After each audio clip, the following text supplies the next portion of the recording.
Konnichiwa, Minisan.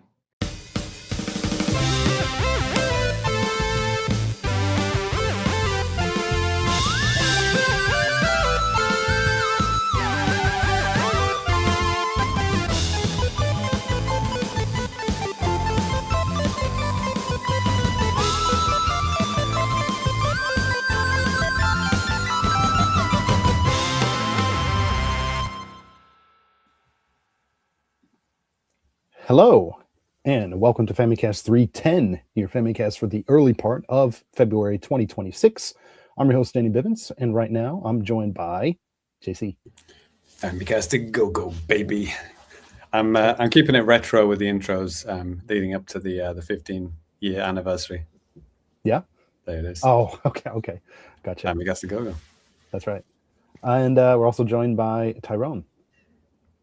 Oh, retro intro. Okay, I'll just be like not here for 10 episodes. Fair enough. I mean, All you right. could always go with the tried and true Namaste, friends. I mean, that's what I would usually say, but you can borrow it if you like. Sure. Yeah. Start working at Capcom Yes. Yes. for a full retro experience. There you go.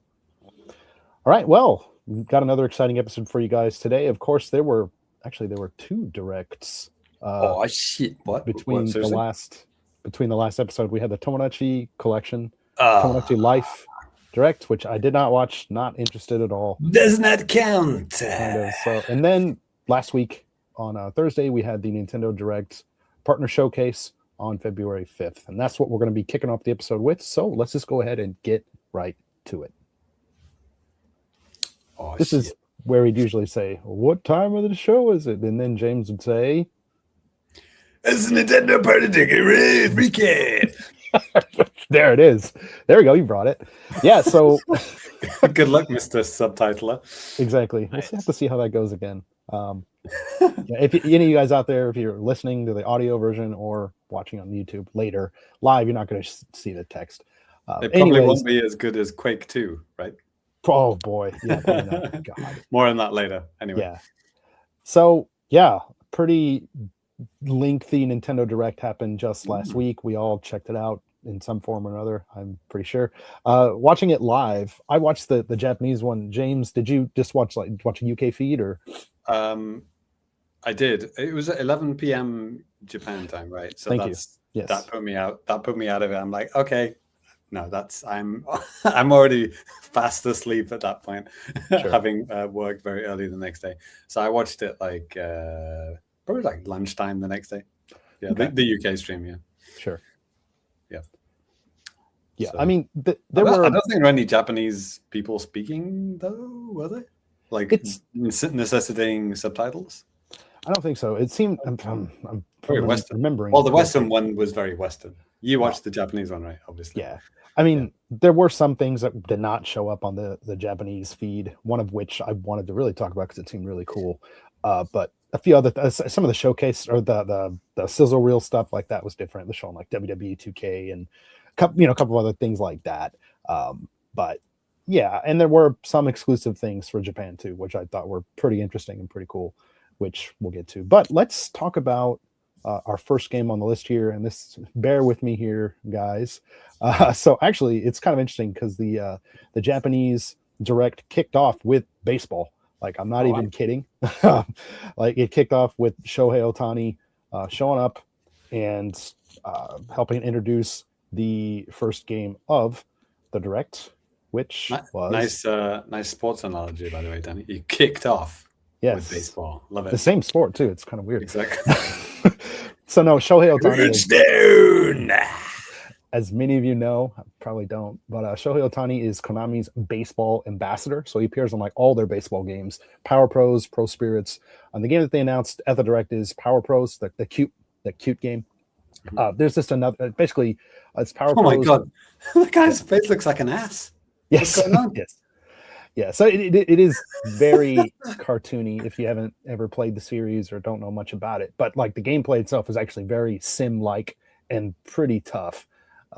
But it's pretty cool. And one of the things that they wanted to kind of talk about with this version is that it's the 30th year anniversary of what's called success mode.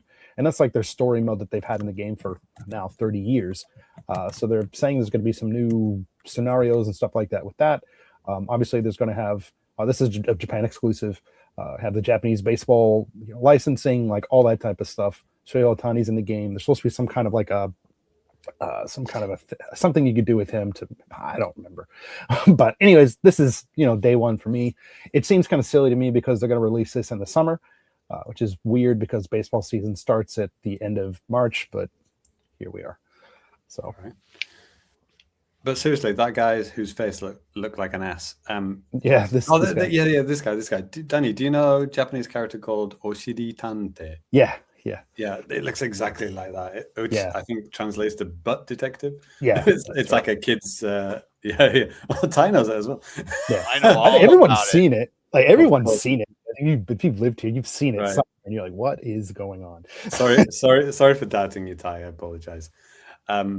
But yeah, basically, it's like a kid's book where a guy with an ass for a face solves crimes by farting. I think there is an English translation somewhere. Yeah, and there was a movie of that a couple years back. I remember seeing something about that. I was trying to get the Oshiri Tante it's like a Tomy car out of a UFO catcher. I never got it, but I keep my eyes open for it. That's incredible. Yeah. It's so weird. It makes like Crayon Shin-chan look normal. Right. Yeah. Well, anyways, Power Pros 2026, 2027, 2-year release cycle. Good on Konami to do that. So yeah, the game will be good for 2 years, releasing in the middle of the baseball season. Don't like that. Is this Switch 1, Switch 2 cross compatible? As I'm sure you're well aware, James, remembering my video, The Power and the Spirit, Konami Baseball on Switch 2 video from last summer. Now, this is a Switch 1 game and also PlayStation 4. And I figured Konami would do this because, I mean, Jesus Christ, I mean, the last game 2 years ago was on PS4 and they didn't even bother to do a PS5 one. It just seems like they're not doing too much to like push the game graphically. It looks fine. It runs 60 frames a second. It's relatively sharp, and it's good enough. That's like 2 generations ago. So it's releasing on Xbox One as well. Yes. Right? No. That's crazy. Yeah. No Xbox versions for this. Yeah. I don't think they do PC for this. I think it was just PS4 and Switch. But yeah. Anyways, so that's exciting. I'll be covering that when that comes out. The next thing that I wanted to bring up, this is something that I think James is going to be interested in as well. I know a lot of you guys out there too, but there was some Final Fantasy love at the Nintendo Directs in the form of Final Fantasy VII Rebirth, which was dated for worldwide release on the Switch 2. This is going to be coming on July 3rd. July 3rd. It's also at a slightly discount price. It's about $10 more expensive than Remake Intergrade, and about the same in Japan, about 1,000 yen more expensive. So still not like crazy boob anime tax price. But it's amazing. It's like $50, right, in the West? Yeah, $50. Yeah, this is crazy. It's crazy. If I've been playing the first episode of this, but yeah. Yep. Yeah, I mean, what wasn't somebody asking about this? Was it on the Discord or was it during the live show? Like somebody said, I wonder if Rebirth will come out soon or whatever, and it's like literally a direct a couple of days later, and then it was announced. It was like I think it might have been in the Discord, might have been Lemonade, I don't remember, but it exactly. happened very fast, didn't it? Yeah. Well, I guess they kind of have to, don't they? Because it's like they're kind of behind. Like, I mean, this was the first chapter was a PS4 game, right? It's like you need to kind of catch up ASAP, ready for chapter 3 whenever that comes out. Exactly. So I think maybe that's what they're doing. Maybe they're trying to prep that for like a holiday release or something. If that's the case, then they'd give gamers enough time to get through the first one and the second one and then be ready. Not me, maybe, but most people. Yeah, sure. Well, I mean, I'll talk about that point maybe later. But anyways, I'm excited about this. I'm still working my way through Remake as well. So it was cool to see this there. Digital Foundry have already kind of done a little bit of analysis using the trailer footage. I don't know how they do that. I mean, obviously they use the 4K like trailer and then just like count the frames, or they have software that counts frames and stuff like that. And they were saying how it's pretty much this is the game that's based. There's only a PS5 version. Like with the first chapter, it was PS4/PS5, right? Yep. So it could be easily, quote unquote, easily downgraded. But this was PS5 only, so it's kind of like. But because they put in the work with the first chapter, it looks to be holding up. They were saying it looks pretty good, and there were some frame problems with the PS5 version when it first came out, and they fixed those for the final version. So they don't seem to be worried about it. Yeah, it seems to be on track to be a good port. Cool. Yeah, from the guys that know what they're talking about, unlike us. Right. Right. Actually, I read an interesting article about how they do all that and how they, count frames and all this type of stuff. It's really interesting. It's something you can do. It just take a lot of work to do that, and they got it down. So what's the point? Yep. Moving on to the next one, and this is not like chronologically what appeared like on the direct or anything. This is just kind of like what the kind of a random order that I put this in here. But the next things I want to talk about, actually 3 games. Bethesda was at the Nintendo Direct 2, and they announced 3 different games that are going to be coming to the Switch 2. The first one is something that we already knew about that was coming. That's Indiana Jones and the Great Circle. And there was even like leaked release dates just like an hour or 2 before the Direct. And the leak was correct, because this is coming out on May 12th on the Switch 2. I really, really like this game on Xbox. It was really a lot of fun.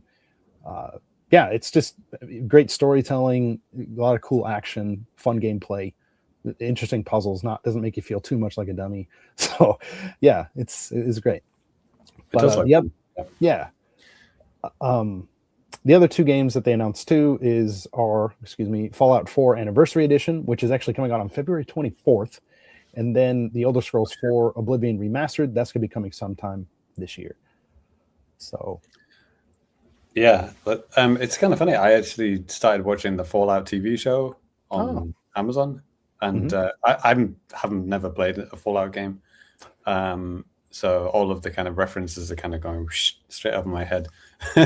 But Ty, have you seen any of the Fallout TV show? No, I haven't actually. Okay, I'd be interested to know your thoughts, because they put a lot of effort into it. It looks really good. Yeah. I mean, I've seen like bits and pieces like in passing. Like I would like to watch it sometime. But that's apparently the one. I was listening to one of the actors, I think, talking about being on the show, and he said like a lot of the actors in the show, they all played the games, and they put in a lot of little subtle references, like just in the way they act and do things that like are maybe not overt, but apparently everybody involved is like showing the game series a lot of love. Yep, that's good. And the port of Fallout 4 seems to be looking okay. Yeah, seems so. Physical version is going to be coming on April 28th. Not for Japan. Well, I think all 3 of these games will get physical versions outside of Japan, but for here, it's all digital only. So I'm guessing game key card though, right? Because these are quite big games. Oh, yeah, probably, yeah. Yeah, that's what I would assume too. I looked at the download size for Indie, and it's, the Xbox version was ridiculous, like probably 100 gigabytes or something like that. But for Switch 2, I think it was only like 50. It's like, okay, maybe even less. I wrote something up on the site. I already forgot, but I think it's something like that. So it's a little bit less than what I thought it was going to be. So that's kind of cool. Yeah, that was definitely the Xbox portion of the Direct, wasn't it? Yeah. Welcome to Xbox, now on Switch. Yeah, that was one of the rare parts of the Direct where somebody was standing in front of a camera and talking, and they just had subtitles for the Japanese one for right. Ron Howard, right? No, that's the whatever. Ron Jeremy. Ron Jeremy. There we go. There you go. Todd Howard, isn't it? Todd Howard, Ron's brother. Sorry. Anyways, so moving on here, this is where I think things start to get a little bit more interesting. So Hamster, of all companies, made some kind of an appearance on the Nintendo Direct, and I figured, okay, another arcade game, that's fine, cool, but it was more than that. Actually, it's kind of interesting. They announced a brand new kind of series of titles they're going to be doing called Console Archives. And the two titles that they showed off at first were Cool Borders and then Ninja Gaiden 2. And so random. Right. And it's kind of interesting how they list these. And also, oh gosh, then too, they've announced a couple of other games are going to be coming as well. There's a Doraemon game from the Famicom that's going to be released on this kind of initiative. Sonic Wing Special, like a shooter, and several others like UFO something, Nobunaga's Ambition, a couple of other things like this. And it's interesting with what Hamster does with this. I checked out their website just to check out, well, first of all, some stuff for Console Archives, and then just like what they do. They put out a call basically to developers and publishers like, hey, if you're a rights owner for a game and you don't know how to publish it, let us do it. You know, and they try to make deals with people to get kind of unknown games out. That's what they did with the Arcade Archives thing. And as of, I think, Christmas Day or sometime last year, they released their 500th Arcade Archive game. So like, I think these guys are doing a service by putting a lot of these kind of random oddball, and then sometimes too just like awesome games that are just out, you know, piecemeal that you can buy. It's kind of like a modern virtual console for arcade, and I think this console thing is going to be a similar that Doraemon one was pretty random, wasn't it? Like, yeah. I mean, that was probably not a good game back in the day, and like Probably not a game that anyone would care about. And yeah, that's really weird. Yeah. Well, what's the statistic? It's like 90% of games ever sold are not available for purchase anywhere. Oh, I believe it. And if we could like just start moving that number back, that would be nice. Yeah, it's the same for movies, right? Like since movies were started being made, like a lot of those were not archived and have been lost to time, and which is, you know, fair enough when film expires, you know, with age and with damp.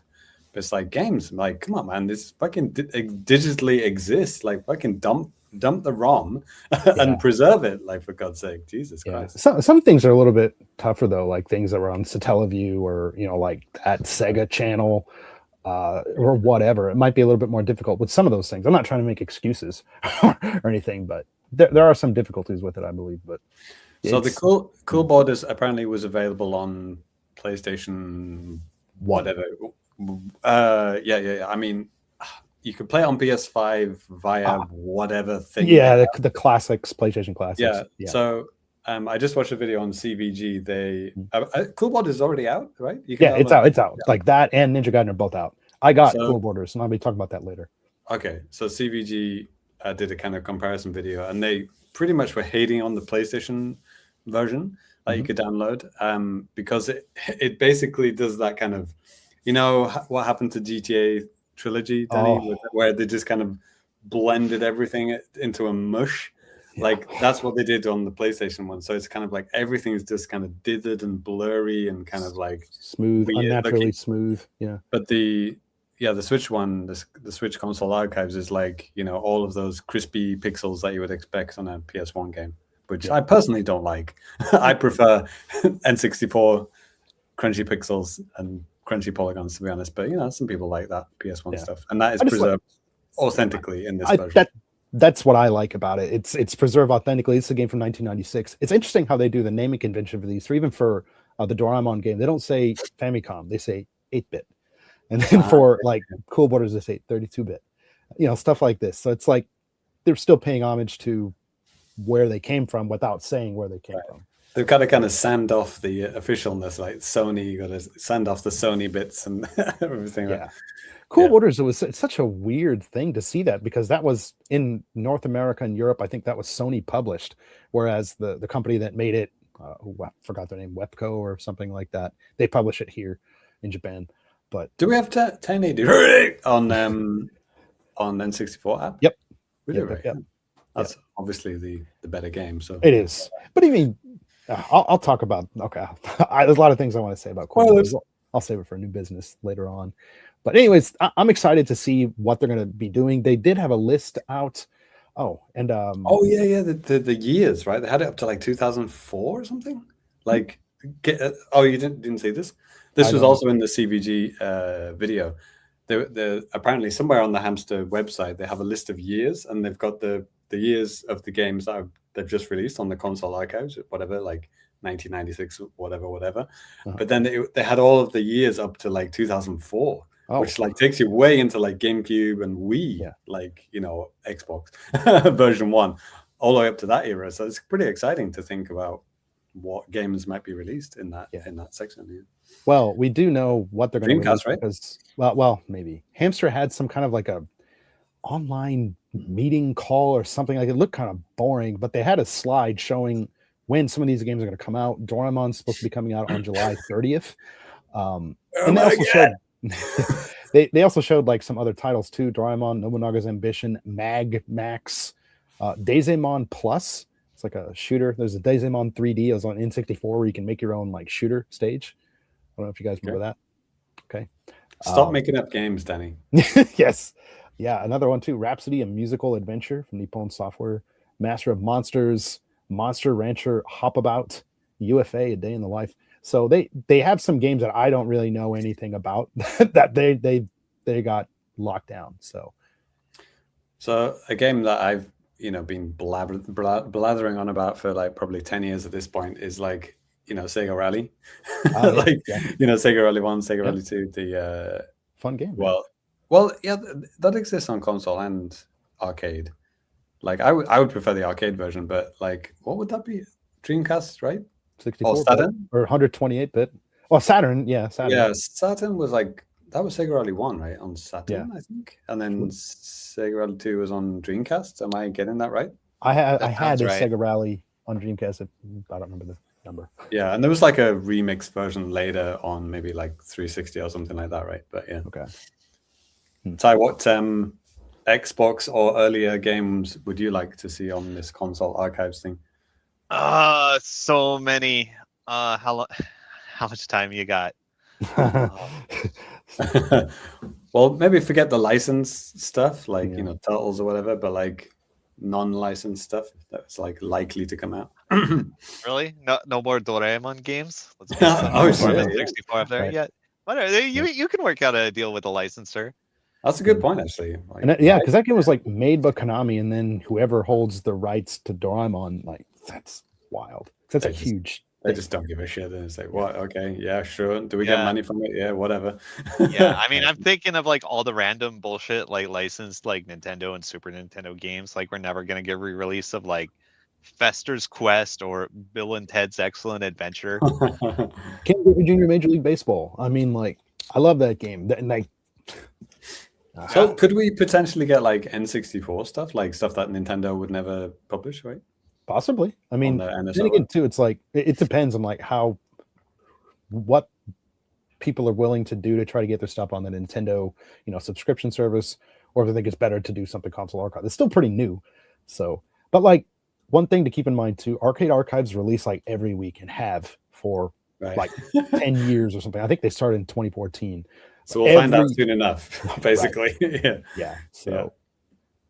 Yeah, I mean, if they go up to like GameCube, that'd be pretty exciting, and even Wii, that'd be freaking wild. Like, and they would probably incorporate the the pointer stuff in really well, because they're just so good at emulation, right? They would figure something cool.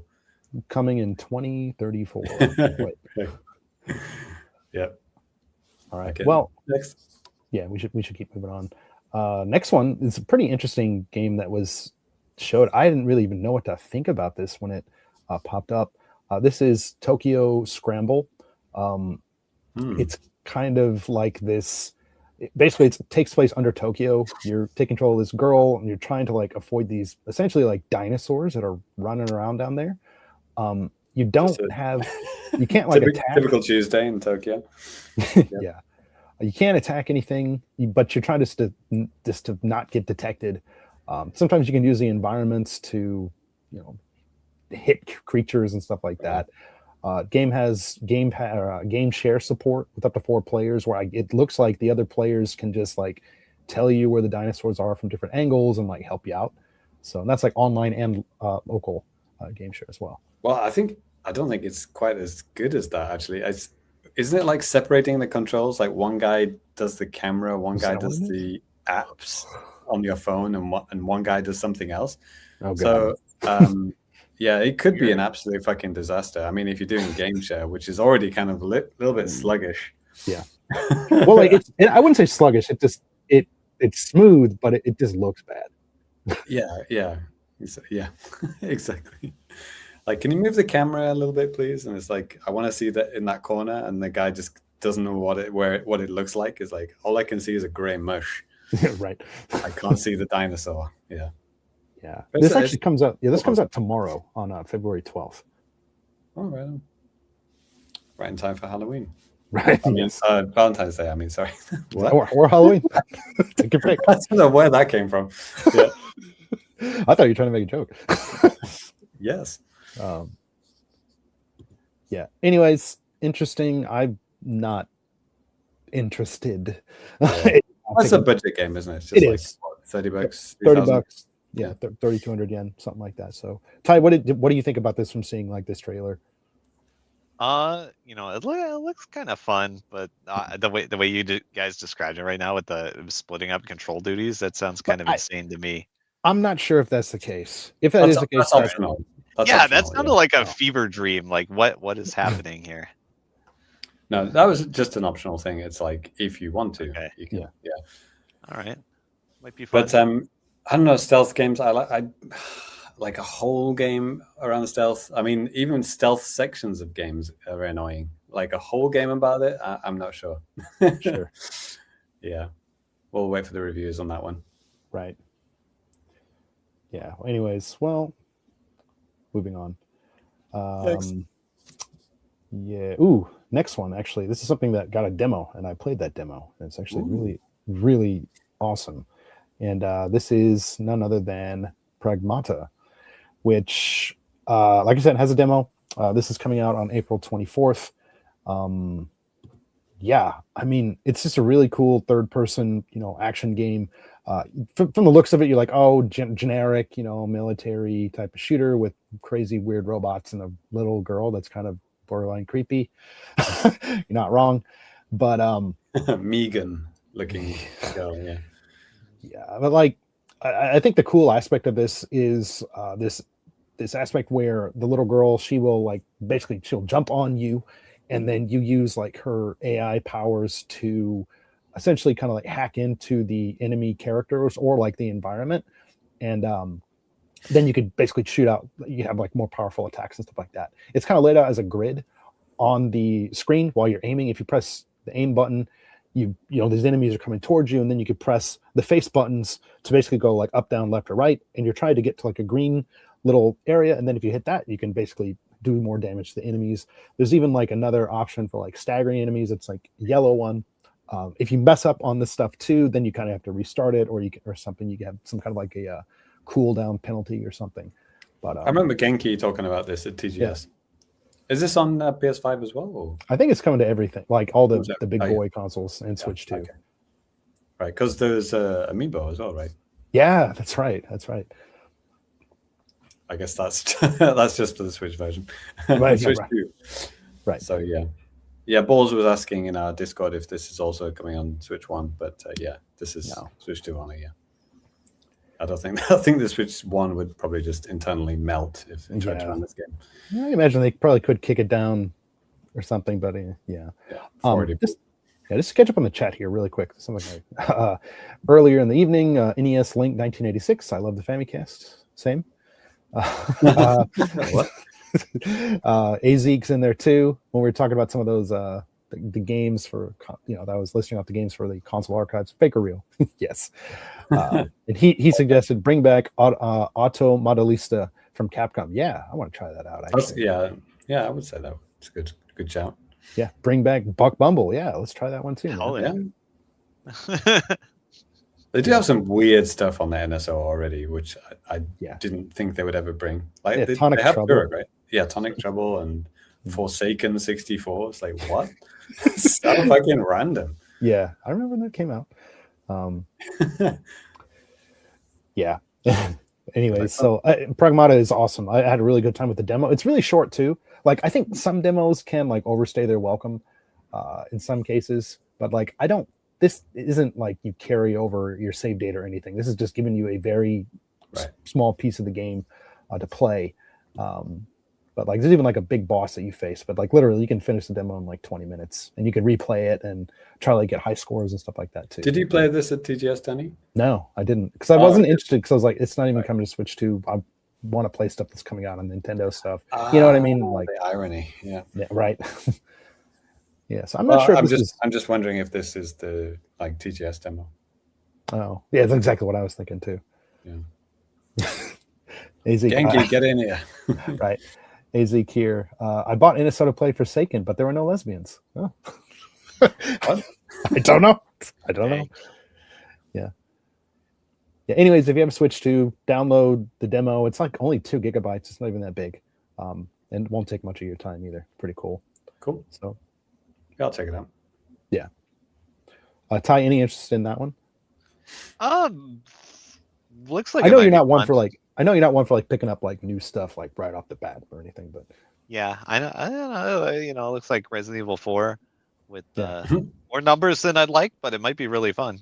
that is a thing too. I mean, yeah, to the chagrin of Ty, there are a lot of numbers flash around the screen, but it's just like I guess a way to see enemies' health and stuff. I'm like sure that. that'll show up in Anime Trash at some point, like the girl or whatever.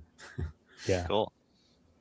Oh, AZ, look up Forsaken posters. Yeah, the cover. I know the cover has that woman on the front. Or forget that. No, he's talking about. Okay, no, sorry, forget that. I think it was Fear Effect or something. Yeah, else. Fear Effect was the lesbian game. Yeah. Okay, I don't know. True. I have no There you idea. Gotta Get screw your that. facts right, boy. Yes. Next up, this is something that did not come to the Japanese Direct at all, and I was surprised to find out about this after the fact. And this is Turok Origins.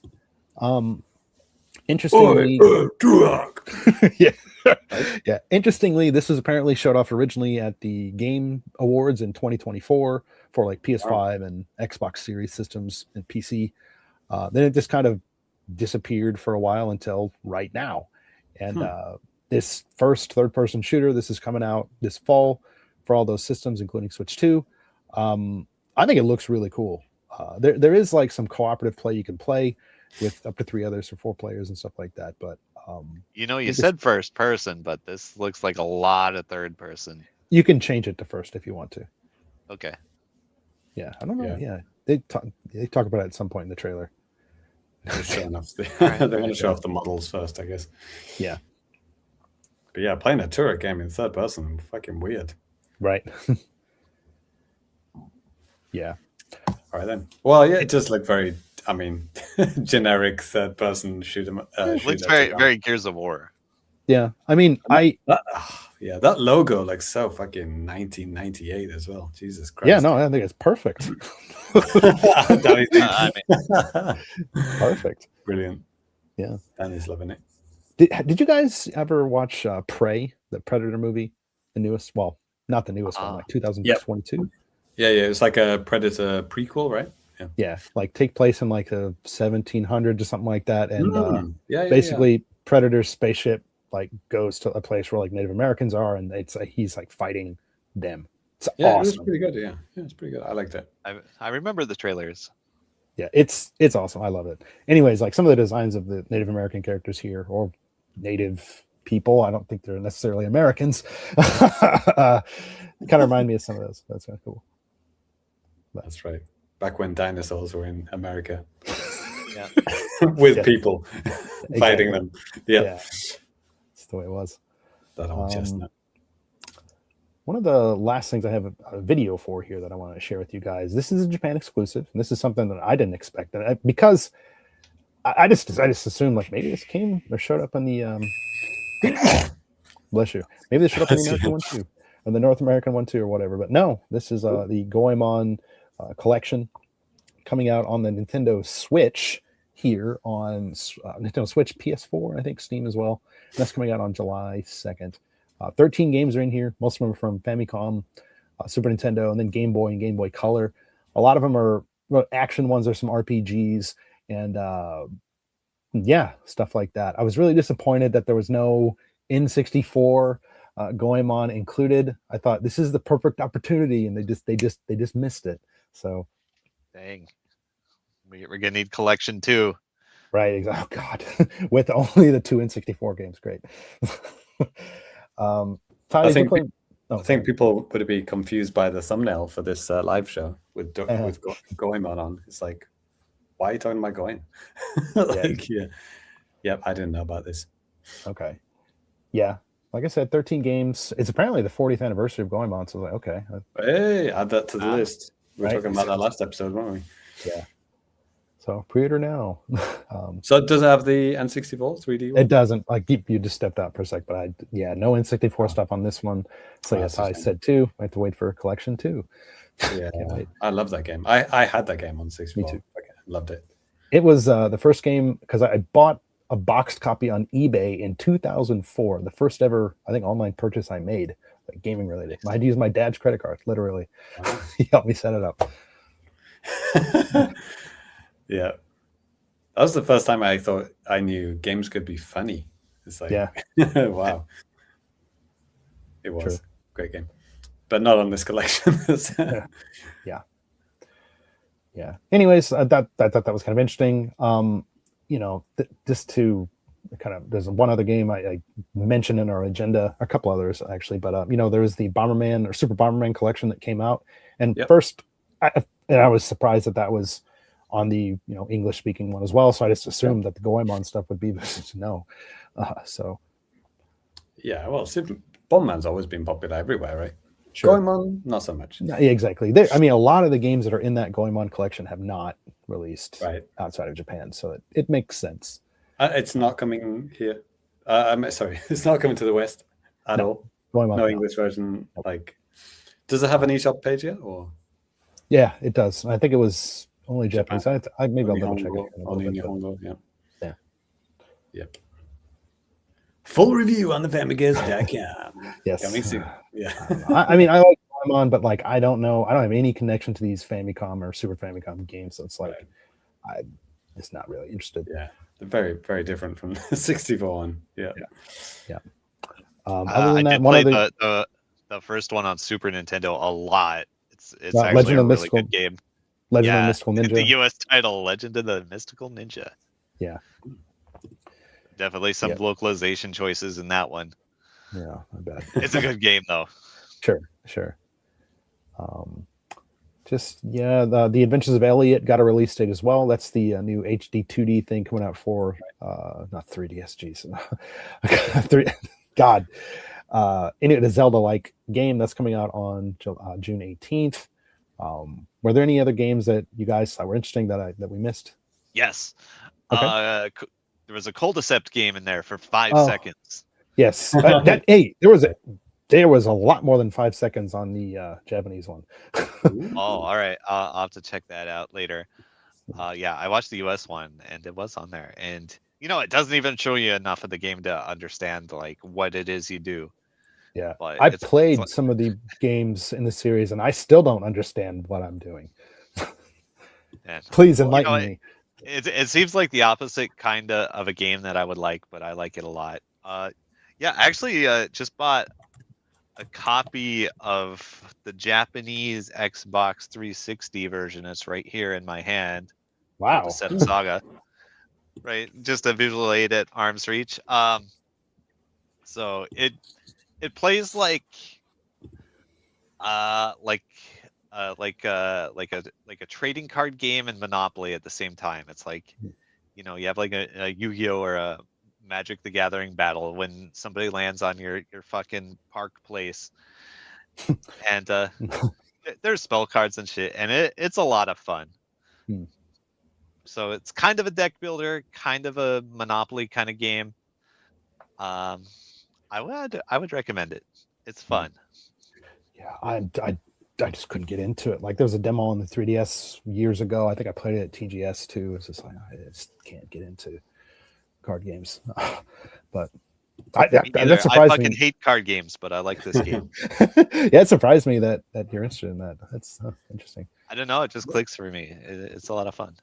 There was a Grand Blue Fantasy game type. Yeah. Grand Blue Fantasy Relink something. Right. What, like the gacha game or? Yeah. Well, no, it's like a 3D thing, right? Same universe, I'm assuming, but Yeah, I mean, there's a fighting game, and then Yeah. there's like a mobile gacha game, and there's probably something else. I don't even know. RPGs, whatever this is. I still remember that too. Yeah. Whatever. Yeah. And Danny, the Western one started off with orbitals, right? Orbitals. Yeah. It's kind of like, I mean, worth mentioning as the Japan Nintendo podcast. I mean, it does look like a 1980s anime, like very, very stylistic. Like, I love the look of it. Yeah. The only thing is that, it is like a forced two-player co-op game. Yeah. And yes, you can share it with somebody like over game share and play with somebody who doesn't have the game. But you're always playing it in split screen. And yeah, I think that would kind of put me off. Yeah, it said you could do online play, I thought, but is that? Yeah, you can do. Maybe it doesn't have to be split screen. Well, all the footage they showed was always like a line down the middle of the screen. Yeah, but, so I mean, dude, I'm with you because I love the look of it. It looks like it's fun to play. I just playing co-op, playing multiplayer stuff is like not something that I can do easily. You know what I mean? It's like I want to play a game. I'll sit down on the sofa. I'll start playing something. Cat starts doing something. I have to get up. My wife says, "Hey, can you do this?" Yeah, sure. And it's like it's not really conducive for, you know what I mean? Like that type of play, which is why I tend to gravitate more towards single player stuff. Yeah, it even looks like almost like Splatoon themed weapons that they have, where you can kind of shoot liquid out and in front of you to like then walk on. Loads of kind of cool features like that. But yeah, it's such a shame. It's like it's so close to something I would like. But yeah, like you said, that visual aesthetics, it just absolutely it's absolutely awesome. It just reminds me of that, the Daft Punk Interstellar like 777 or whatever that music video series was like back in the day. You know what I'm talking about? Nope. Okay. Somebody out there maybe knows. Anyway, and, cool. Danny, I wanted to ask you, in the Japanese one, did they have the Hollow Knight patch thing? Yeah, because that's kind of popular in Japan. Hollow Knight is pretty big here. Yeah, they talked about it a little bit. Yeah, I was just waiting for the last sentence. It said it right at the end, and it said that will be available to people who own the first version for. I was like ready to turn off the direct, and then it said for no charge at all. I was like, okay, there you go. Like if it said for a small charge or something like that, I'd be like, fuck that shit. But it's free, so that's good. Yeah. Yeah. So, it's not made by Nintendo. That's why it's free. I wonder if it'll be free in Japan though, because of that stupid law that they have. It's weird because some things are free. Like recently, like Final Fantasy Tactics, like the update to the Switch 2 version was free. That's a Japanese company too. Whereas like some things are not. I don't understand it at all now. I thought I did. Now I don't. So yeah. Yeah, I remember A4 guys talking about how they wanted to do it on like PlayStation for Undertale. They wanted to do it for free, and there was just no option to do it on the publisher's side. Like they had to charge like 100 yen or something like that. It's like, so yeah, it's not the fault of the publishers. Like Sony and Nintendo do that, force that. Yeah, it's a law thing or something. It's they have no control over that. It's like I wonder about Xbox. It's like no. It's like from what I understand, it's like a legal thing. It's not even just like Microsoft, Nintendo, Sony can decide it. It's like supposedly it's something that's like yeah. I guess we haven't really heard about it because there's no one in who owns an Xbox in Japan that can confirm that for us. Right. Who has a Japanese account? I know Ty uses his American account, so that wouldn't apply. I have a Japanese account. Oh, really? Oh, okay. Yeah. Have you experienced that? I haven't really had to buy. I don't. There you go. I've tried to buy anything that's case closed. The one guy who could tell us doesn't know. Yeah, I just don't game on my Xbox that much. There it is. Ty, you were about to say something. Have you ever I do have a Japanese account just for like random incidental stuff. Yeah, but you've never experienced like having to pay $1 to upgrade your game because Japan, like a Resident Evil game or something like that. Maybe. There it is. Not that I remember. I think actually on my US account, when I had Limbo on 360, I was able to upgrade it to the Xbox One version for a couple bucks. Okay. That's time, the only thing I different era. remember. Yeah. Yep. Okay. Okay. I Well- think that's about it for the direct. Yeah. Any? Yeah. Yeah. Ty, unless you had anything else? Nah, Okay. just cold sept. Okay. Love the All right. cold sept. Yeah. Well, all of those Bethesda things on the Japanese one, Danny? Yep. Like All three. Elder Scrolls, yeah, everything. Okay. All of them. There Yep, it is. All right. Well, that is going to do it for our recap of the Nintendo Direct. So let's go ahead and move on to a little bit of now playing at thefamicast.com. Okay. Now playing at Famicast.com. Lots of stuff going up on the website, YouTube, all that type of stuff. We're going to tell you guys about it. For our patrons, we just finished up a kind of a very quickly, hastily put together game night that we just did over the weekend. And oops, wrong button. And that was a lot of fun. Lemonade and Rich showed up, and we were playing some Mario Kart World. We tried some Mario Kart Super Circuit on the Game Boy Advance system. That is still terrible. Even with everybody in like the same hemisphere, it's just bad. It's so bad. It is But terrible. yeah. It's other good than- fun though. Yeah, it was fun. It was fun. We played some Quake after that as Hell well. yeah. So that was fun. Yeah. So why I mentioned Quake earlier is that you can turn on the chat as like a visual thing, and whatever you say, it will type it onto the screen. And yeah, we were kind of trying out lots of funny things, Oh, yeah. and it worked out pretty well. Maybe better than YouTube. Probably. I don't know. Nice. But yeah, other than game night, I just put up a video and a side article about the Nintendo Museum, kind of my thoughts on that. So be sure to check that out. You can do it in written form or video. Other stuff coming up. I'm probably going to do a couple of reviews in the next couple of weeks on a couple of things. Oh, yes, Monster Hunter Stories 2 is on game trials here in Japan. Just started after the Direct to kind of coincide with talking about Monster Hunter Stories 3. All that type of stuff. There's a free karaoke going on right now as well. Yeah, lots of stuff. I covered a lot of the stuff on the website. So if you're curious about Japan related stuff or stuff that I think is interesting, go to thefamicast.com and you can read some cool articles about that stuff. And the Famicast.com. That's right. .com. All right. Well, that is going to do it. No. What am I talking about? No. Next, we're going to move on to some new business. And I feel like I've been talking an awful lot. I didn't initially have myself here as the first guy for new business, but JC, would you mind kicking it off? Is the Japan? Oh, sorry. Sorry, force of habit. Right. Force of habit. Yes. So after the last episode, I picked up FF7 Remake, and I've been playing through that. So I'm not sure how many hours I'm in, just like first few hours, I guess. Ultra busy with work at this week, so I haven't put as much time as I wanted to. But I'm definitely past the the demo or whatever demo part of it, and I mean it's the first RPG I've played since Dragon Quest XI, whenever that came out. 2019. There it is. Thank you. Really, is it 2019? Jesus Christ! So it's like 7 years. Yeah, 7 years. So, I mean, it looks incredible. Voice acting is incredible. Like, the only I love the music as well. Music is like absolutely fantastic.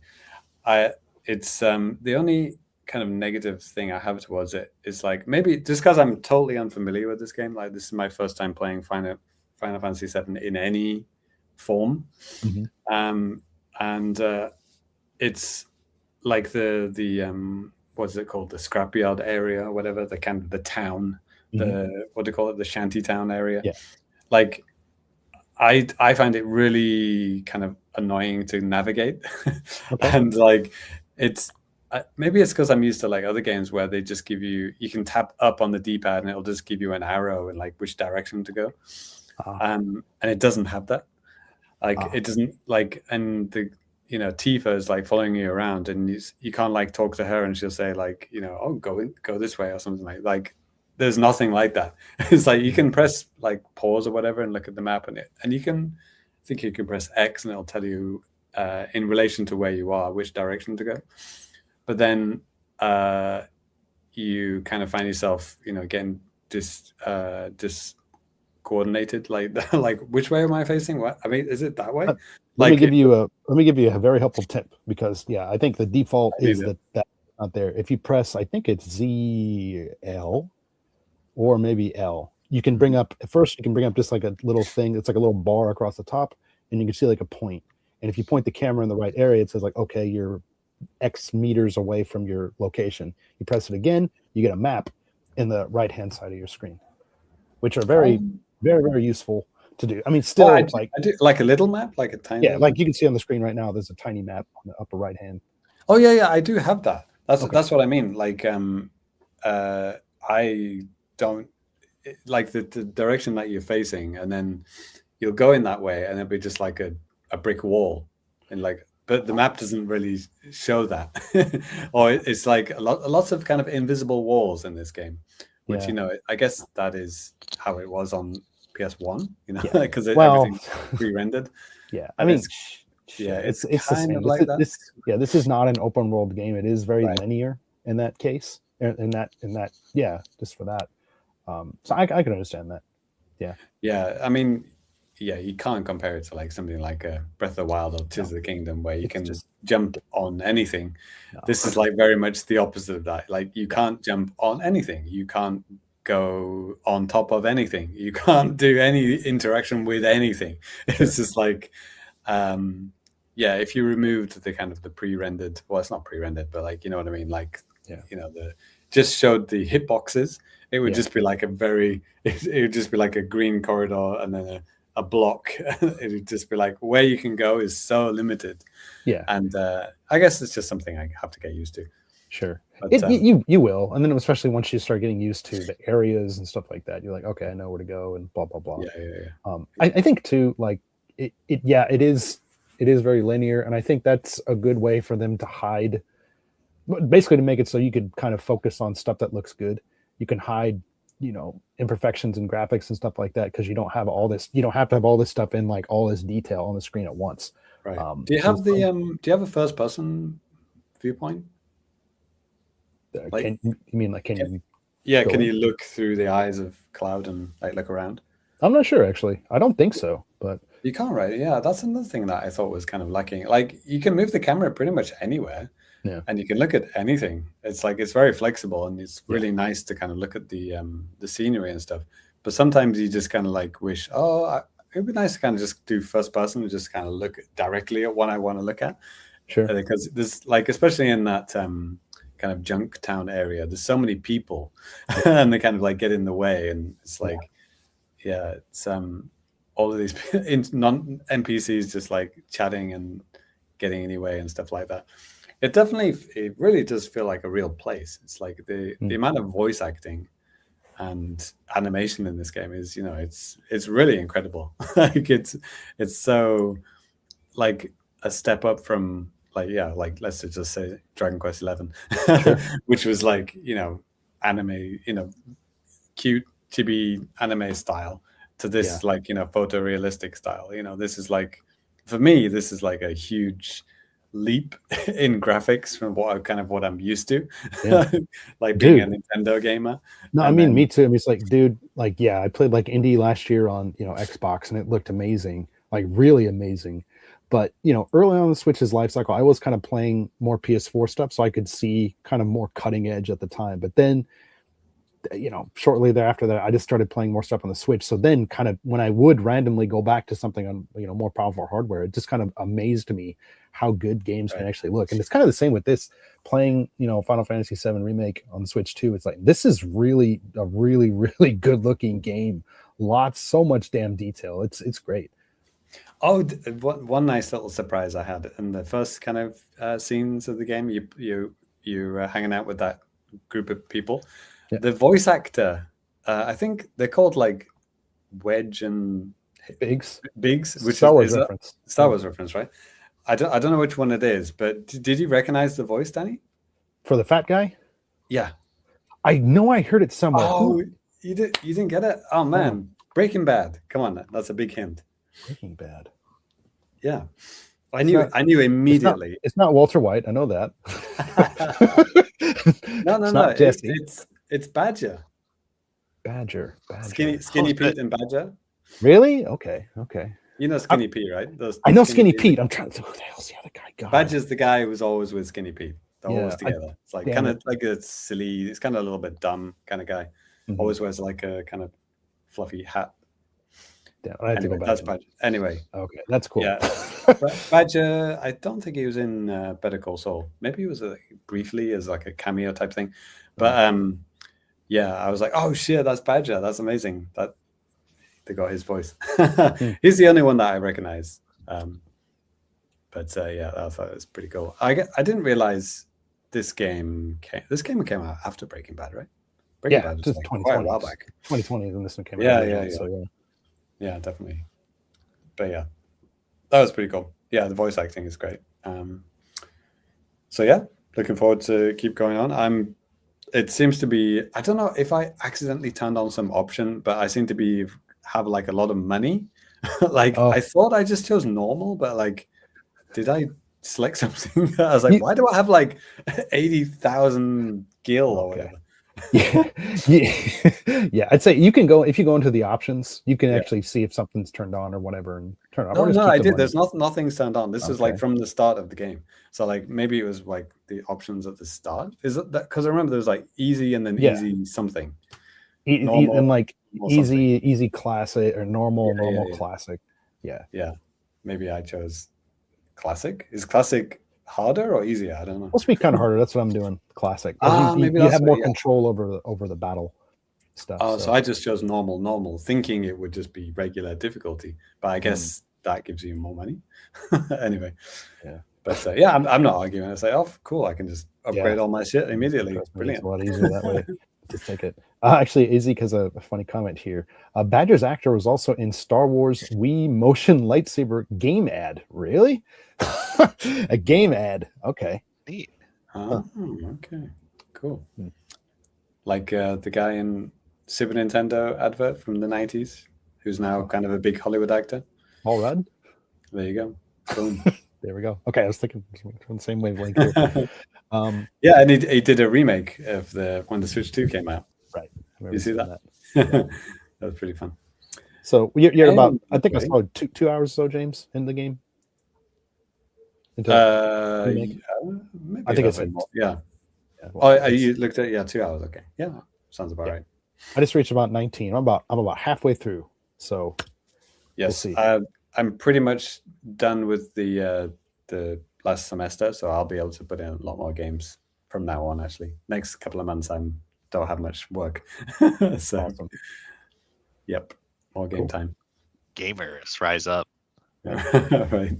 All right. Well, so, next. Yep. Ty, would you mind going next? I'll go last today. All right. I've been playing a lot of the usual stuff, but I also started playing. All right. I was thinking to myself, like, Xbox is actually, they've been trying to spread their tendrils onto various different platforms. And like there are a few games outside of Xbox that have Xbox achievements that actually report back to your Xbox profile and get you the points. So I'm thinking to myself, all right, I got some downtime at work. Do they have some of these on Android now? And they sure do. All right. Wow, you don't even need a Windows phone anymore. That's great. Yeah. I would like to have a Windows phone just for the memes, but so Danny's still got a Zune, so you could probably use that. Nice. Yes. Oh, I really thought about getting a Zune, and then that Right, Christmas I got like an iPod. So that Xbox 360 integration. yeah, man, that brown Zune looked awesome. I should have got it. All right. So there are 4 games under Microsoft's quote casual games brand. Okay. There's Wordament, which is basically Boggle. Okay. There's hold on, I wrote these down. There's Solitaire, there's Mahjong, which just the tile matching game, not like real Mahjong, and Sudoku. And they all have achievements, and you know they're the same as like the ones that are on like the Windows Store probably that have been in existence since like Windows 9 or whatever. Right. I remember when. Isn't there? Didn't they skip Windows 9? Or am I imagining that? Yeah, I'm being funny. Windows 95. Yeah, got it. 95. I remember. I went on a spree and like downloaded every like free game with achievements when the store went up, and there was just some awful shit. They have like a Nintendogs ripoff. Yeah. With like in-app purchases, and it was just disgusting. But anyway, Wordament actually kicks ass. Like I'm actually a Boggle enjoyer. I like to integrate it into my classes just as like a fun kind of game to work on vocabulary with the ESL kids, and I'm starting to get pretty cracked at it. Nice. Yep. Yeah, that's a lot of fun. And but the thing that gets me is it is formatted very much like mobile game slop, where like, all right, does Boggle like really need like a map and like hundreds of stages with like multiple star objectives on each one? Yes. Does it need XP boosters? Jeez, really? That's overkill. Yeah, XP boosters. Okay. Well, it's like you gotta monetize. I don't know. Do people pay money to boost their XP in fucking Solitaire? I mean, probably if it that's got to be. There's got to be at least some whale out there that's going to be doing this stuff. Otherwise, why would they even go through the effort? Right. And like, what does it even get? Do you like unlock skins faster or something? Like, who gives a shit about your cosmetics in Boggle? Some people. It's the only Right. thing they have to live for, Ty. How dare you? Yep. But so I'm knocking out those achievements. Just tearing it up. There are a couple that looks like they take a long time. Like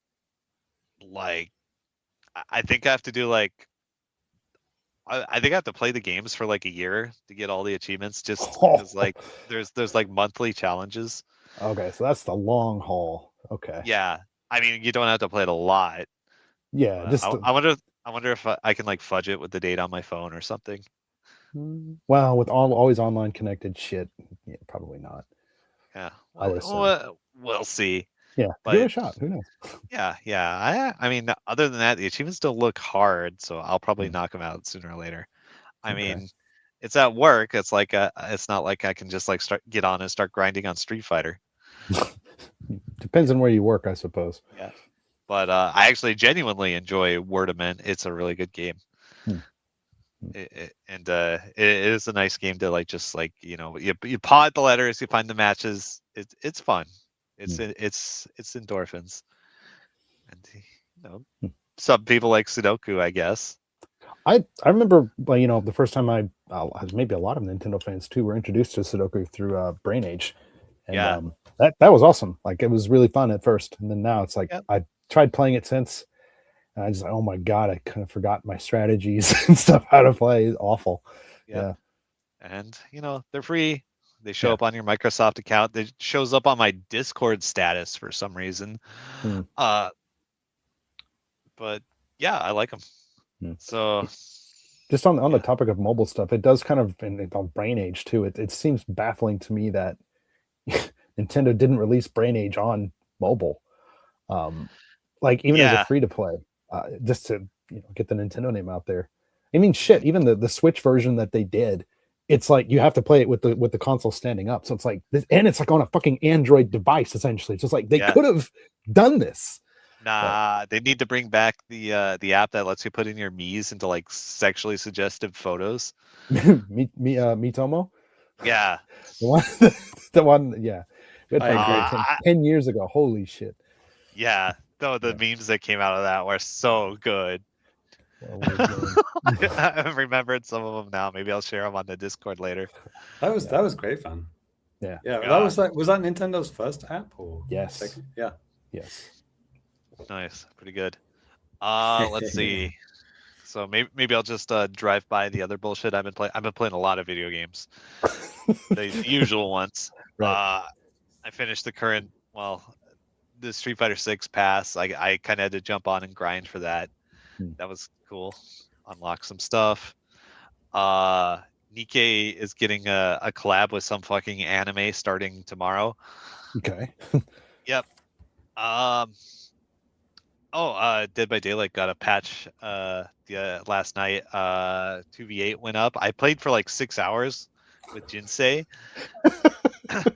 because I had the day off today, so Right. I went back to my old ways of like just like sitting and playing with Jinsei. So we did 2v8. We both played as killer and survivor a lot because it's really nice because like the killer queue time, it's like 20 or 30 minutes, but you can play survivor while you wait for your killer queue. Wow, that's actually kind of cool. Okay. Yeah. They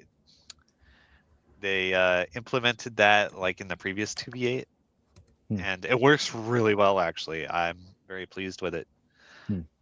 What else? Oh yeah, and they just added all the Stranger Things second chapter. Oh, yeah, that wasn't up yet last episode, was it? Maybe I don't remember. I remember you talking about it briefly, but I don't remember if it was because it was up or it was because it was gonna be. Yep, and it's a rare patch where the game isn't horribly broken.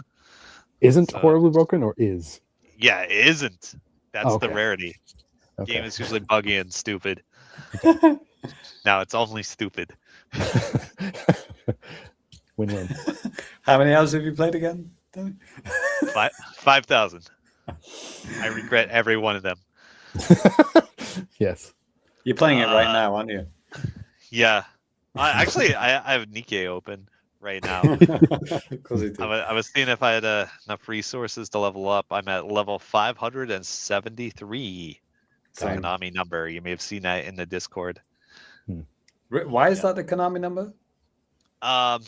It's a funny little Japanese homonym. It's like Go Nanami Konami.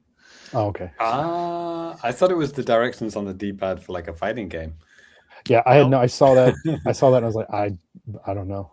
Right. So if you play a lot of old Konami games, they'll integrate the number like into like the default high scores or like a room code or just like random shit. It'll be the Konami number. I know the Konami code up, down, left, right. Yeah. LR, AB, but yeah, that's the first time hearing that one. Yep. But the Konami number is 573, and now that you know it, you might see it everywhere. Like call now. Yeah. Yeah. It is interesting because I mean, just as I guess kind of like as a life in Japan type of thing, it's like, yeah, you will see that a lot with not just games, but like even telephone numbers and stuff like that too. Sometimes they'll try to do play on numbers, with the sounds and stuff like that to try to make it so it's like, okay, this phone number is associated with this because if you try to say it, it kind of sounds like right. Remember last episode I talked about how Kuroneko they always give me the same code on my little door safe. Yeah. So again, if you want to steal other people's stuff, you now know what to do. When I was growing up, like watching American movies, and they would say like call now, and it would be like just in 555 5555. Yeah, like 555. School Betamax or something like that. Yeah, 555 school. I'd be like, wow, American phones are amazing. They got like keypads on it, like keyboards you can like type. I was like, how is that possible?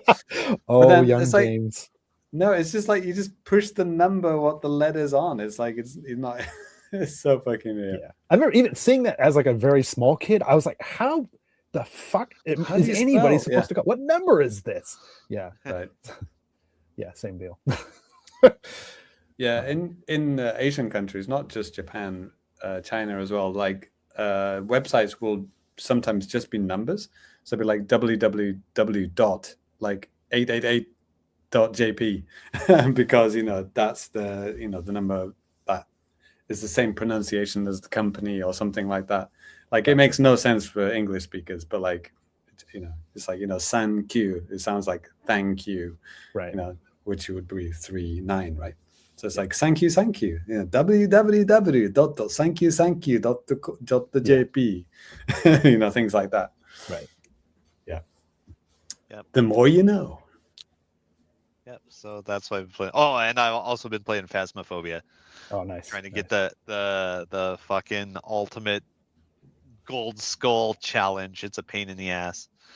Before the Switch 2 version comes out. Right, as I say, Got getting ready for Nice. me to Yeah. tell you how to play and give you some tips and stuff like that. Will this be the game that makes Ty buy a Nintendo Switch 2? No. Hey, I will say this. This is a kind of like a news type of thing, but now you can actually go to like the My Nintendo store and you can just buy multi-language system if you've played over 50 hours of Switch. That's the only thing. That's it. Wow! And it's no more raffles and stuff like that. It's just like you can do it if you meet that. I think one requirement. That's 70,000. It's still expensive, but it's the same as if you would pay in USD. It's the same price essentially with the shit exchange rate. So. Oh wow! So have you tried, Danny? Does the buy button appear for you? Or? I'm not eligible because I won it. Okay, theoretically, check it could be sold out. I mean, I don't know if I played 50 hours on my new Japanese account yet. Maybe it's like 50 hours as of December 21st. Oh no! I have. 35 hours into DK, 35 hours into Metroid, which is on my Japanese account. So yeah, 70. I've already passed it. Yep. But they can see if you have a Switch 2, like obviously by looking at your games and if you're stuff registered with your system. Because I think right now they're trying to limit. Actually, I don't know. That's what it was with the raffles and stuff like that before. Oh, interesting. Well, it's something I should research for the next episode. Right. Okay. Well, Ty, I'm glad that you found another way to get achievements outside of sitting, in front of your computer or Xbox. Right. Hopefully, I can find some more. Right. All right. Well, I'll go ahead and close out new business with my game. I mentioned this earlier, but yes, I did pick up Cool Borders on the Switch 2. This game is coming out on yes, it's coming out on PS5 as well, as is like the Ninja Gaiden game. It just got a week earlier release on Switch 2. The proper version is coming on PS5, not the shitty this version. Yeah, the proper version. Yeah, good. Yeah, because like that's available with like PlayStation Classics or maybe with the PlayStation Plus stuff. Don't buy that.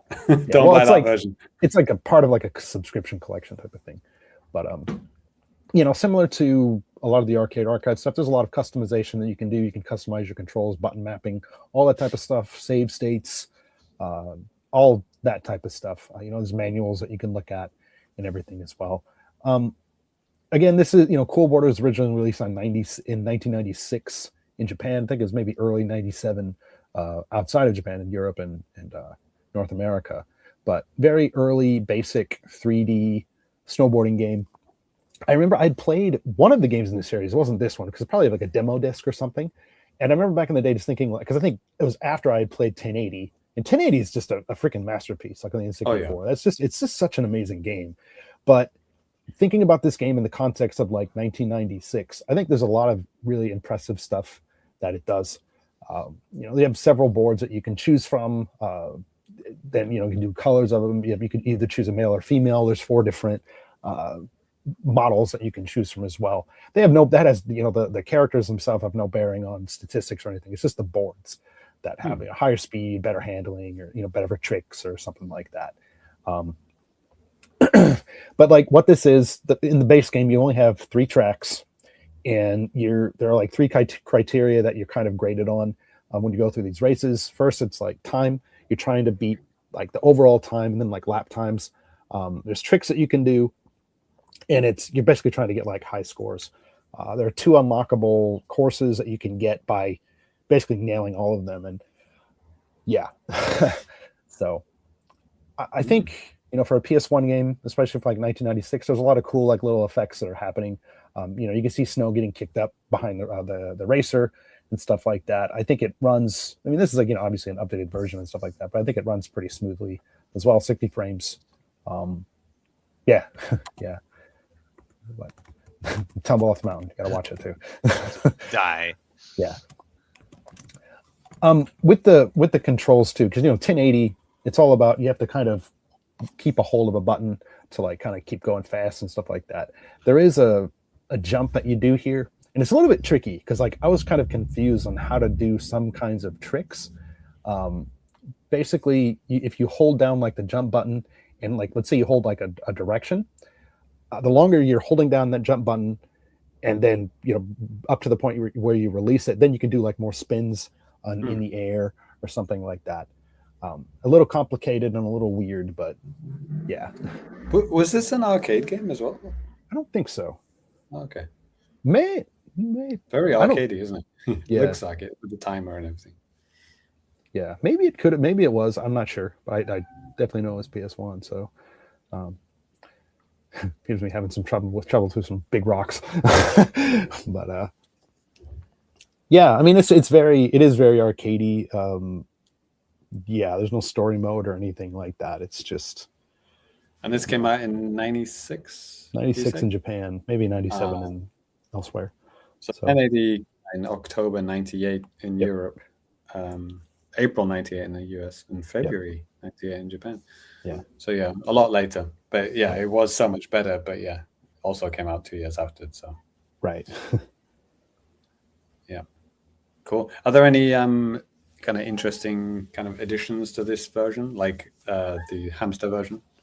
Not really. I mean, like what they would do with the arcade archive stuff, they do like time attack and stuff like that. They don't have this in the console archive stuff. It's very much just like the game.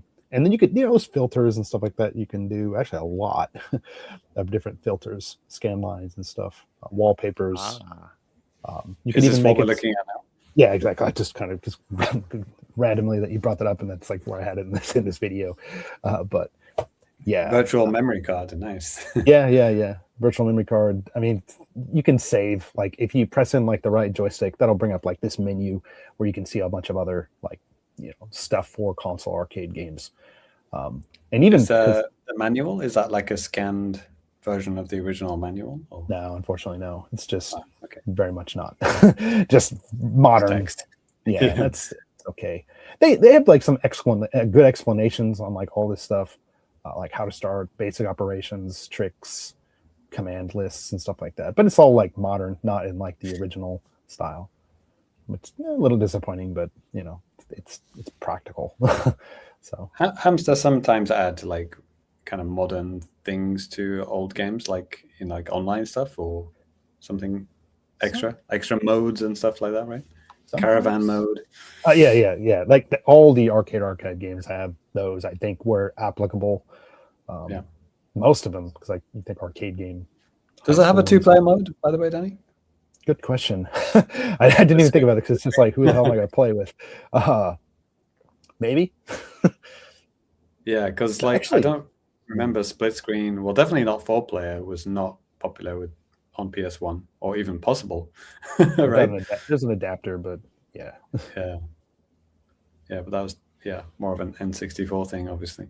Right. You guys want to hear about the Cool Borders arcade game? Yeah. Oh, here we go. Okay, yeah. All right. There is one. I don't think it exists as its own cabinet. I've only found like the board.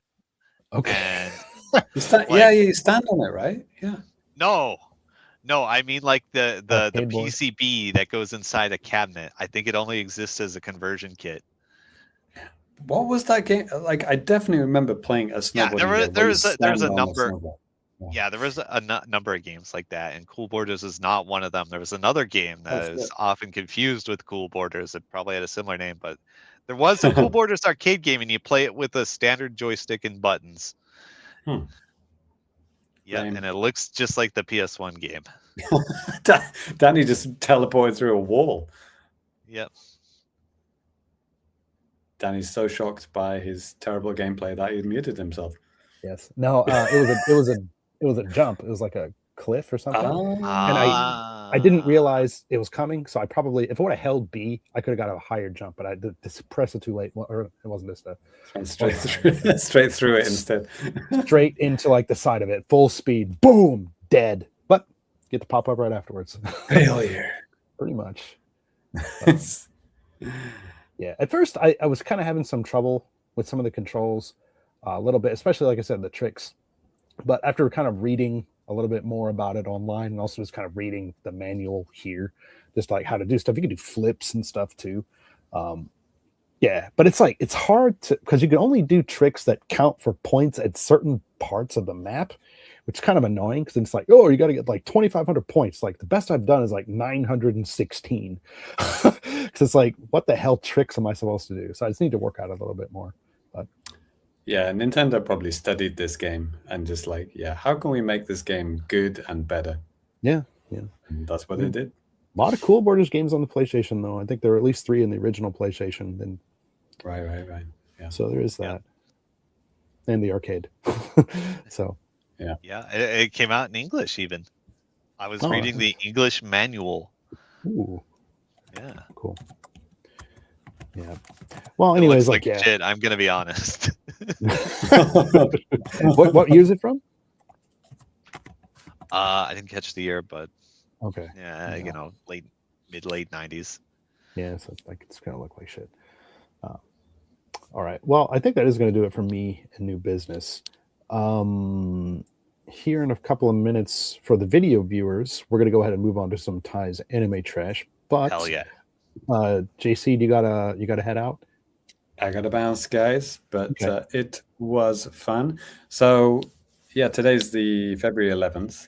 Mhm. Next episode is the 25th. And then next episode is the 11th. And then Yep. next episode is the 25th. That's right. Very interesting. So we're leading up to, the 15-year anniversary, Mhm. which is going to be a big spectacular. Special guests, special games, prizes. Yes. No. I will say this: there are some cool things coming up. So it should be fun. It's going to be fun. And it's kind of funny because today's February 11th, right? And our anniversary is like March 11th. But unfortunately, it's going to be like one day after that, right? Like the 12th, Wednesday 12th, March 12th, right? It's going to be the actual episode. Well, it's like, yeah, for Japan, it was the 12th Right. when the episode originally released. But I think in North America, it was the 11th. So it depends on where you were and what Sorry, time. what I meant was episode 312 will be on 311. That's what I meant to say. Sorry. Okay. we were so close to having like episode 311 on 311 on the 15-year anniversary. It was so close, but yeah, one day off, but it's fine. No more pot. No, then I have to redo all my things. No, sorry. You have to I don't know what's more delete- important. Yeah. Have the 311th episode on 311, or Yeah. Do it a day early. Yes. Yeah. Well, delete one episode. Yeah. yes. Before you go, just a chat here. John Cario, trash. Yes, coming very soon. Azek, have you seen the Exit 8 movie? I have. It's awesome. Yes. There's a new English trailer. James talked about it. Somebody talked about it in the Discord. Why did that trailer come up? It was why was it? I don't know why that trailer just came out. Oh, it was Super Bowl.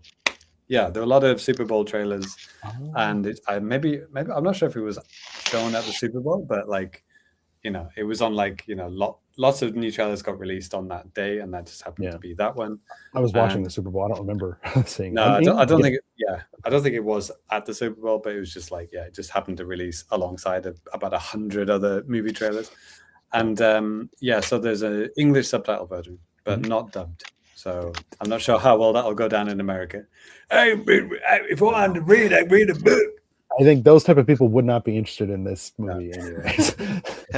Yeah, it's cool. I mean, and ironically, that won't be released in Japan in English and with the English subtitles, probably. So no, of course not. I'll have to wait for it to come out on Netflix or something like that. Yeah, I didn't think it was that hard to understand. You guys would be fine. It looks cool though. Yeah, it's awesome. Ty, he actually worked with the main star of the movie, Nino. True. Actually, Ty's pretty good friends with him. I mean, they hung out a ton. Mostly on the set. That movie, the time that he was there. Yeah, with my starring role, man on bench. I loved you as man on bench, I really did. I know, I did too. Yep. All right, guys, I'll see you on the next episode, 311. Not on 311, but Right. Right. the episode number will be 311. Yes, that's what I meant to say. Yes. All right, guys, enjoy the trash. All right. Peace. Hell yeah. Yeah. Well, before we get started on the trash, like I said, if you're watching the video version, we're going to move on to that. But if you're listening to the audio, let's go and start closing out the show. But we're here for the video. Ty, take it away. But all right, I got as usual some trash from online UFO catchers. There might be some odd ones in here. So first up, I've got a little package from Taito. Ooh. Now, I don't usually play Taito because they're like really expensive, but they have a lot of exclusive stuff sometimes. Okay. So, oh wow, yeah, they sent me a little flyer with some anime chans on it. Nice. Let's see, a lot of packing paper in here. Yes, it's here. I've got my Nikkei acrylic keychain. Awesome. Acrylic. My Love favorite waifu, Modernia. Yeah, and hey, I mean it's wholesome too. It's so yeah. Yeah, it's really cute. It doesn't look as horrifying as a lot of things in the game. Yep. All right, so that's that. What's up next? Okay, I have this medium-sized Capcom box. Now, I think this is actually from Winter, and I like misplaced this box. Like I had it like under some empty boxes. So this might actually be from like 1 or 2 months ago. Well, I mean, to be fair, you did clean, like everything is like out now, whereas like back in December, everything was still boxed. So I can understand Yeah. that happening. Yep. Hold on. Once again, using random tools at hand to open my boxes. That's half the fun. Right. So I actually don't know what's in here. Oh my goodness. All right, it's just one thing, one figure. You'll never guess who. Is it a bunny? No, it's Miku. Nope. It's actually something unusual. It's the Dark Magician Girl from Yu-Gi-Oh! Check it out. Okay. Yeah. Okay. Huh. Yep. Yeah, I'm not familiar with Yu-Gi-Oh at all. I kind of know what the main guy looks like, and I think his name's Yu-Gi-Oh. Yeah. His name's Yu-Gi. Okay. It's hard. See, what I know of Yu-Gi-Oh is already. Oh. Yeah, man. But yeah, there's a lot of, it's like Monster Magic the Gathering for kids. It's called Little Monsters, sure. Technically, I guess. I don't know. Huh. But there's a lot of funny meme creatures like Blue Eyes White Dragon and Exodia, and of course the waifu Dark Magician Girl. Yeah. John Curry in the chat said, "Please, just one cat girl, please." All right, yes. All right. Let's see. I got something amazing here. So I actually went to a Sega UFO catcher. They had like a big sale with like a lot of cheap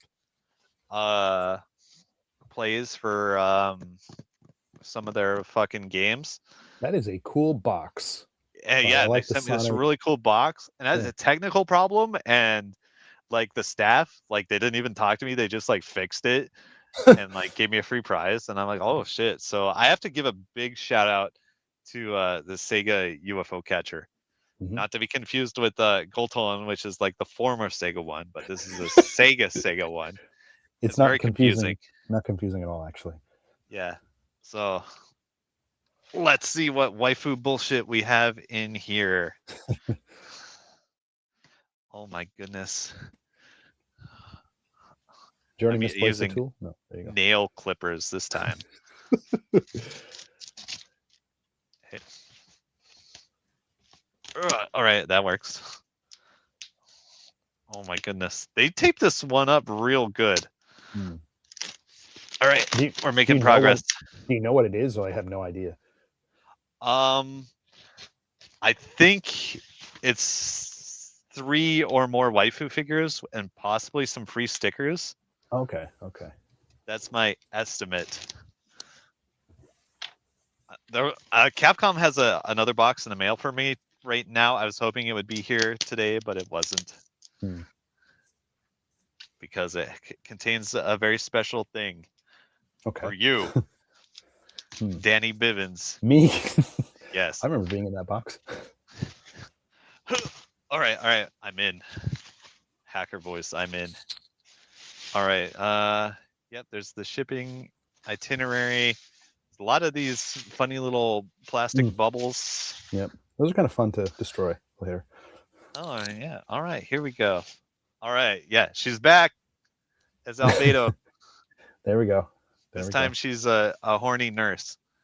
There you go. Whoa, God, I dropped it. All right. No, Mom, don't come in. Yeah. Honey, did you just drop something? No, I'm good. Right. All right. Putting that aside, we got. Oh, here we go. We have a bi-cute dark figure. So instead of a bunny girl, they're a goth or something. Yep. Bat. No. Yep. You've probably seen this character before. What's her face from Date Alive? Are Yeah. you talking to me or the audience? Yeah, more or less. Just either or. Yeah. It doesn't matter. None of this matters. This figure is huge, actually. Yeah, it looks pretty large. Yeah, it's Bigger like than the bi-cute figures are always like really big and premium. I mean, look at that. It's huge. Yeah. It is large. Yeah. All right. I'm running out of place to put things. All right. And I've got one more in here. A good old fashioned be cute bunnies. There we go. So yep. Another bunny girl. This is kind of heavy. Yep. Same series as the other. I mean, the other box is like a same color. Yeah, same yeah. make. It's like the bi cute ones. This is not like the same anime series, but yeah. I meant like the same figure maker series or something. Yeah. Right. It's a whole thing. All right. So I have these giant ass anime figures to take up even more space in my apartment until I start selling these. John Curry actually has a very serious question. Do you think Ty can make an anime for it with all the boxes? Yeah, easily. For sure. Yes. Absolutely no girls allowed. And now I have this really cool Sonic box. This is sick. That is pretty awesome. It says Sonic Home Delivery right on it. Yeah. Damn.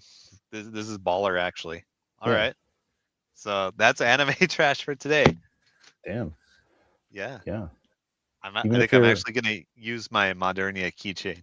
That's so cute. That's awesome.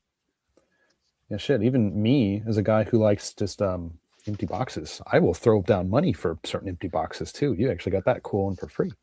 Yeah. Damn it. Yeah. Maybe that's the best box I've ever gotten. Yeah. That's pretty dope, man. I have some older boxes from Sega UFO. I can see over here. They have a kind of a stylized UFO catcher on them, but they don't have Sonic on them. Yeah. All right. So yeah, I gotta say that's the best box I've gotten so far. I'm impressed. Yeah. All right, man. Well, like Ty said, that's going to do it for the anime trash. So we're going to start closing out the show. And if you guys want to follow us on social media or even just hit us up or something like that, since we didn't have feedback today, I'll just go ahead and tell you how to do that as well. You can always hit us up on social media at the Famicast. Hit us up via email, thefamicast@gmail.com. Sound off in the comments on YouTube, on the website. Obviously, if you're not watching live, you can't really do that in the chat. But if you're watching live, we do appreciate you guys signing off there. But if you want to follow us individually on social media, what have you, you can do that. You can find me at DannyBiv, DANNYBIV. Ty, where can the fine folks find you? Super Cat Drugs on various platforms. Mm-hmm. Yep, even Discord. How about Blah Blah Link? Oh yeah, blah blah link. I think I'm still Wikipedia Brown on there. I'll probably have a new pun sooner or later. Okay, I still like that one. If you want to follow JC It's on pretty Blue, good. yeah, I like it. If you want to follow JC on Blue Sky, you can do that. He's Fami Complicated. Yeah, I know next week there's some really cool stuff coming up. I mean, the Virtual Boy stuff is coming out. I'm excited to kind of be able to take a look at that. I'm going to get the Virtual Boy replica unit that's coming, and the cardboard one. I got to find my Labo VR just to see what kind of. I mean, it's supposed to work, but I'm curious. Anyways, yeah, Mario Tennis, Switch 2 one that's coming out tomorrow. Yeah, lots of cool stuff starting to come out. So hope you guys out there having some fun with the games. But with all that said, that is going to do it for us. Thank you guys so much for listening, watching, all that type of stuff. We do appreciate it. If you're watching on YouTube, throw on some likes, all that type of stuff. You know what to do. Yeah, but that'll do it. So thanks again, Ty. Of course, thanks for coming on, man. Yep. And we will catch you guys next time. Peace.